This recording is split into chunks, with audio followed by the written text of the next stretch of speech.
দমনের জায়গায় zero tolerance থাকবে আমাদের। তো সেই জায়গায় আমরা অবশ্যই চেষ্টা করব, যদি কোথাও কোনো দুর্নীতি হয়ে থাকে তাহলে সেগুলো সরকারের যথাযথ পদক্ষেপ গ্রহণ করবে, সেটা অন্তত আমরা বলতে পারি।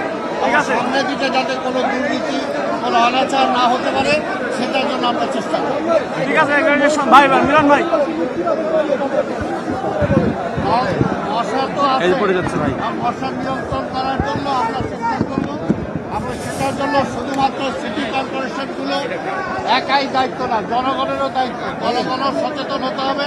পরিষ্কার পরিচ্ছন্নতা শুধুমাত্র সিটি কর্পোরেশন করতে পারবে না যদি জনগণ নাগরিক সচেতন না হয়। সেইখানে আমরা আশা করব জনগণ এবং সিটি কর্পোরেশন আমরা উভয় মিলে এই সমস্যাগুলোর সমাধান করতে এগিয়ে যাব।